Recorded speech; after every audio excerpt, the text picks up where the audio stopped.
do. Hey everybody, what's up there and how you guys doing this afternoon? Alrighty then. Alright, so I am back. I just went through and I tried to shoot this video a little bit blind without knowing exactly what I was doing. So I actually went through, did the research. Whereas I can't show you the quest triggering again because I have it complete. I can show you where the cave is, and from there I can tell you which dialogue to listen out for. You'll know what to do once you get the right dialogue because it will appear as an actual quest, and then from there I can show you what to do because I actually had to go through. I already knew where the cave was, did the quest, and I've known where the cave was for a long time. But where I had screwed up, where I went wrong, and things did not quite go according to plan, was I had never done the second part of the quest before. I'd never found the floral helmet or whatever. Finding the cave was like, you know, a stroke of miracle in of itself, and I only knew to jump on it because my buddy had said something a while back about jumping on a tiny cave, and I wasn't sure what he was talking about. Like, I walked around every single cave I could find, like, you know, that I could get on top of, and I was jumping on it, and it wasn't triggering a quest. I was like, I don't know what the heck he's talking about. When he said tiny cave, he really meant tiny cave. And you guys are about to see just how tiny this cave is. Now, one thing that some people don't really point out in these videos, because I did watch a couple of them myself to find that area, a good way to look out for this cave is that this big mural thing here that kind of looks like an elk that has drawings on it. I believe that whatever this thing is that's drawn on it, whether it's an elf or a demon of some sort, I believe that that is the creature that is in the cave, but I am not entirely sure. Either way, in order to find the cave, look for the mural on the wall there. It's going to be, and I kind of showed you which camp to go to find it the easiest. It's the Dire Stone Cave here. You walk down the river a little bit and you'll see that mural and this tree here, and of course there's that big bush there between it. Now you can go either through this bush or that bush, it doesn't really matter, but as long as you're hitting in this area, you will find this cave. Now when you come up to this cave, you will jump on it a handful of times. The recommended number is 50. Now, it won't trigger for me, so I'm not going to sit here and jump on it 50 times. But once you jump a certain amount of times, the voice will speak to you. If it does not say a specific dialogue option, you will not get the quest. It has to be one of many dialogue options. So, that being said, if he hits you with one of the other dialogue options, you're going to have to walk away for a bit. I would say just kind of come out to the bridge or whatever and, you know, loop back around. I don't know if that would work, really. You might just be better off going back to the Dire Stone Camp and walking back to the cave. Huh. I wonder if anybody's actually ever been able to read that sign. I just now noticed that there's a sign there.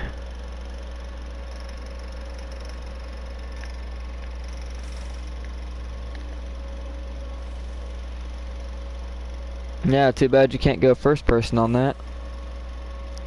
Anyway, so once you get a specific dialogue option, which I will read to you momentarily, let me pull it up.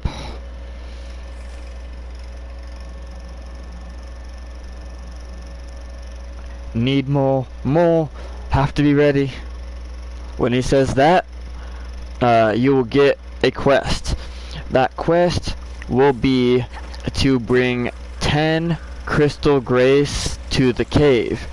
Now, I have heard of a glitch, which I have never run across myself, but I have heard that it is, you know, it does happen sometimes.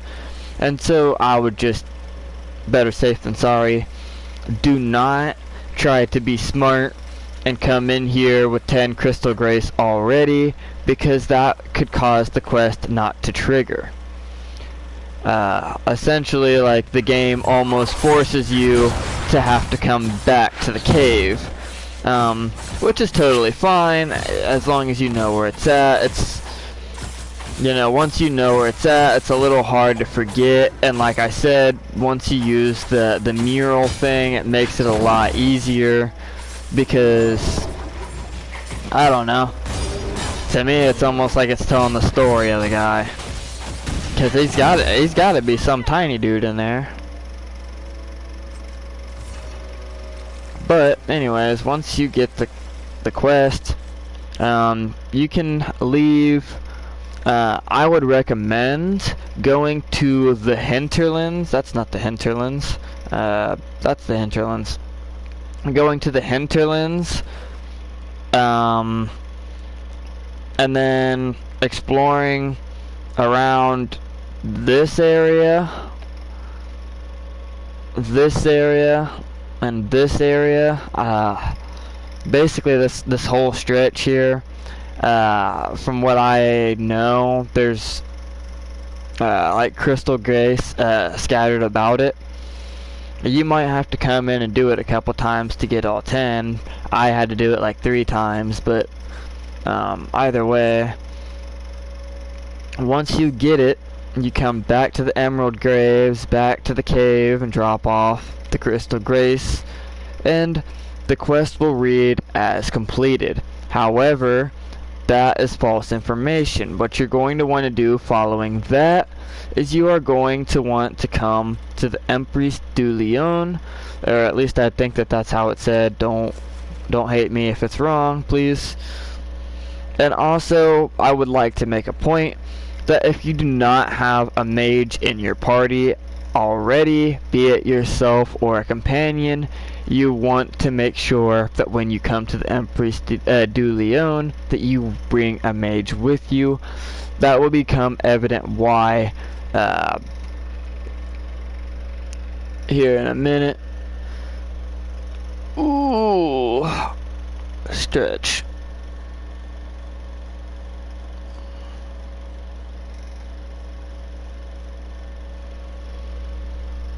Loading screen, taking up a free time, and it's making us wait too long.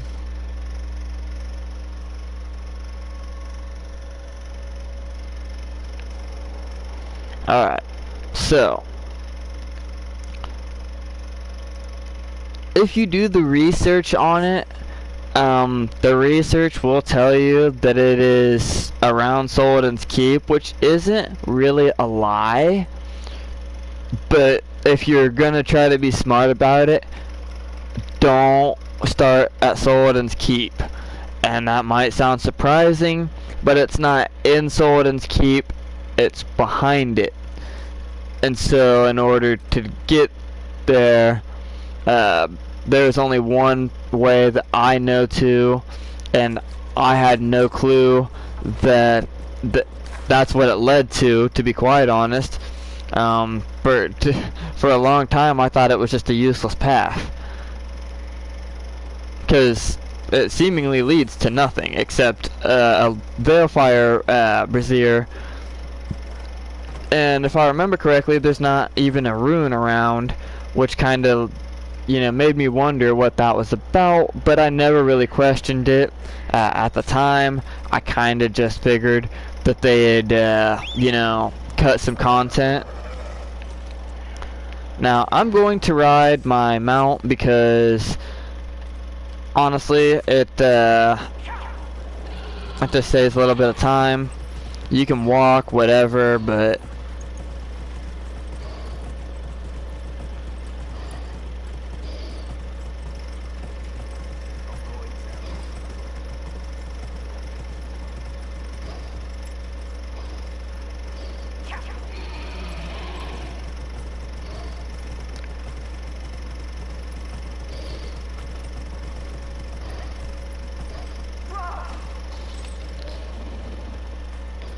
I don't think your yeah, I don't think your mount dies, so you can just like walk it down here like that.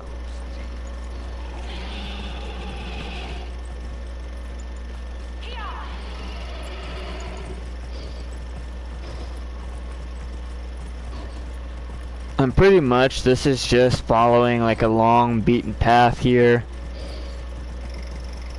You'll want to try to keep to the right as much as possible.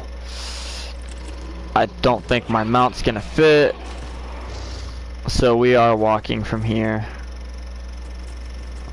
That's fine, cause there's a cave coming up anyways, and it's real small anyway. If I don't end up making a wrong turn.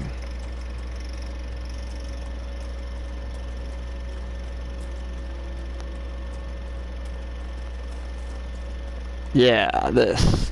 It's not terribly small, but I'm not sure how well the mount would fit through there.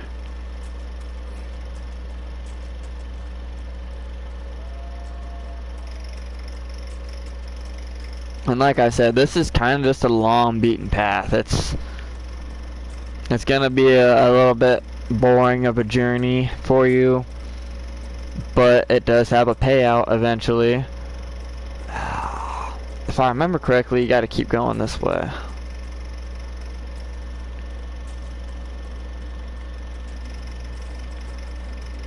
Yeah, I doubt the mount would have fit through there.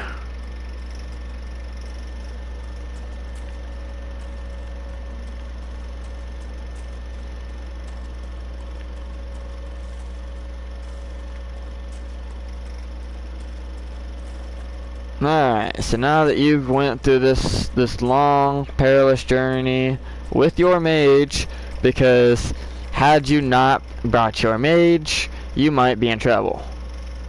What you're gonna want to do is light this bad boy up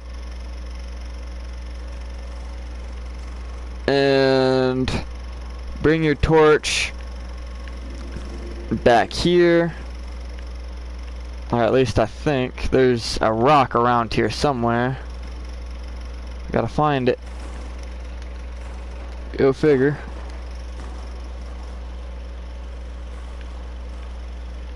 I know one of these rocks is it.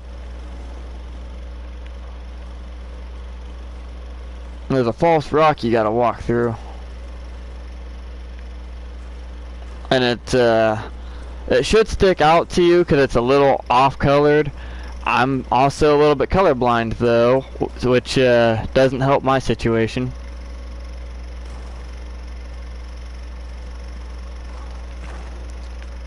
I do know it's around this area though, so don't be like, well, this guy pulled me in for nothing. Aha, that's it, right up there.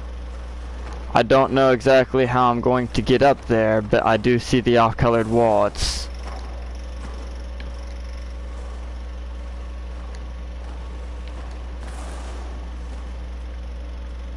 aha.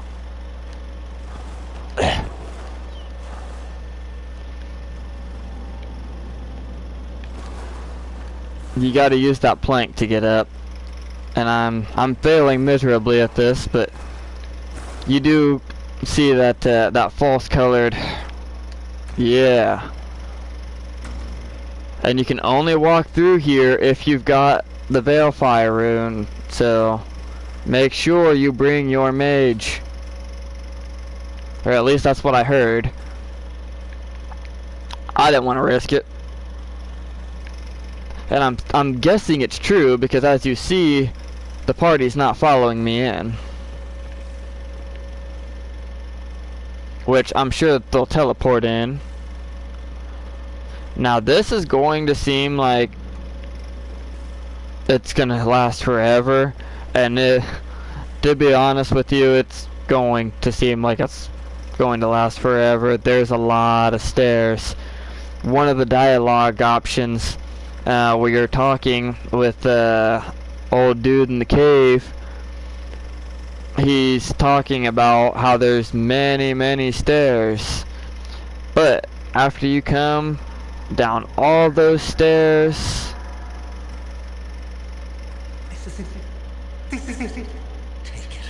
used. But going laughing all the way.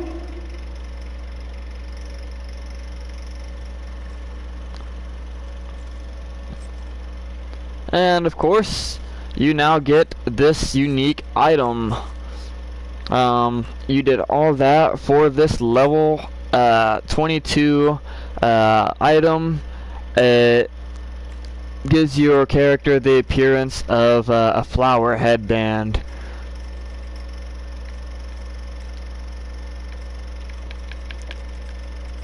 It also gives a pretty good sunder when hit.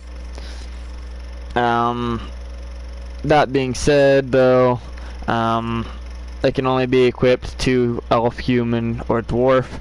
So, yeah.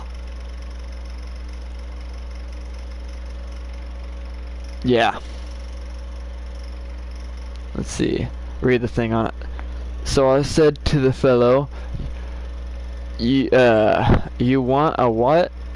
And it turns out I heard him right the first time. A helmet of flowers, he said, with a vein of lyrium running through it to keep them flowers alive. I thought for sure this had to be some elven thing, something for frolicking in the woods, but no. It's for a duel, he said. Bloody Orlesians, dwarven pride, demanded I make this damn thing effective at least.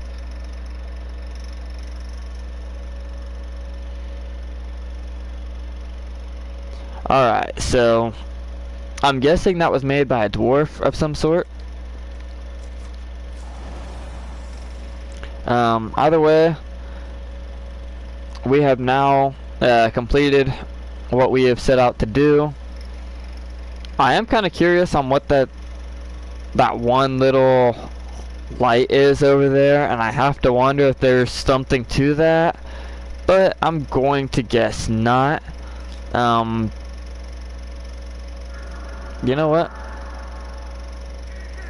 I was gonna say, worst case scenario, I hit the ground and like I'm able to walk around down there, but I can't get back up.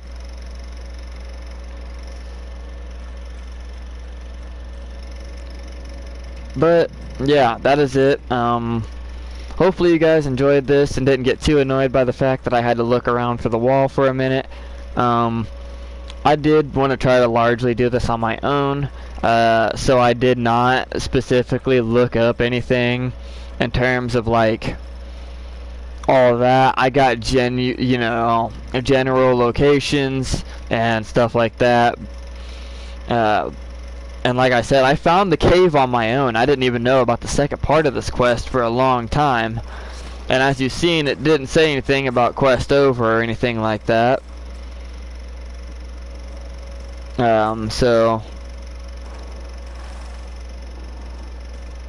But there you have it. That is where you find the unique item. I can't remember what it's called, and I just had it.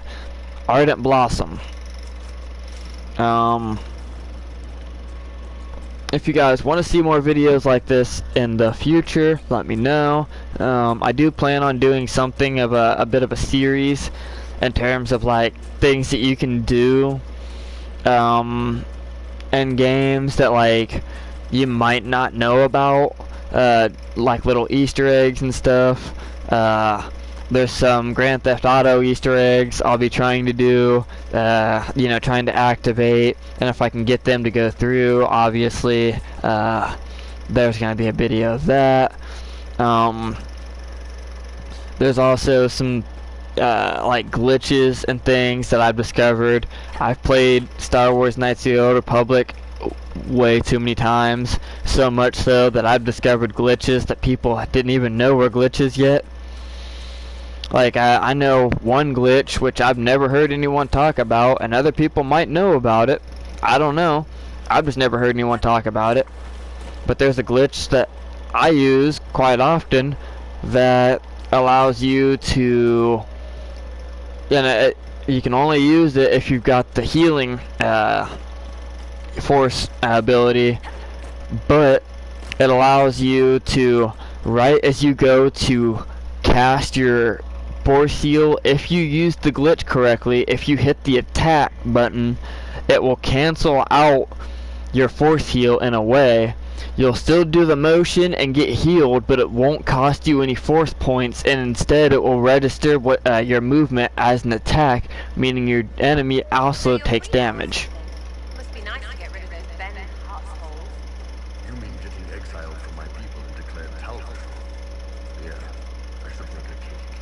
You like drinking and singing and breaking beds. You'd already left. The cure keeps our savage natures in check. Without it, if I lose control, Heard that before. Don't worry. You go growling. I'll kick your ass. thank you.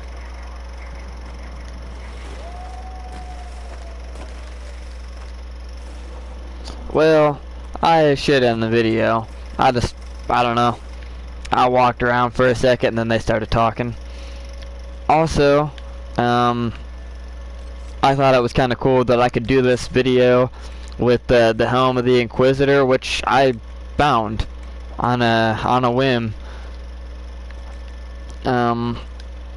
If you guys would like to see some DLC playthrough, I will also be doing some DLC playthrough, especially since I have beaten Inquisition with multiple characters, but I have never actually done the DLC because when I beat Inquisition before, I was doing it on an Xbox. So I did not have the DLC option. Now that I have PlayStation and I'm able to get the DLC, I am very much looking forward to trying out the DLC. All that being said, hasta la pasta, see you later. I hope you have a fantastic day. Again, if you want to see any more Dragon Age videos, let me know. I would do anything from showing you little stuff like this to, you know, dragon fights, or I could do like a genuine playthrough. I could show you different dialogue options for like a romances. It's really I've got availability in terms of video maneuverability. That being said, hasta la pasta. See you later. I hope you have a fantastic day.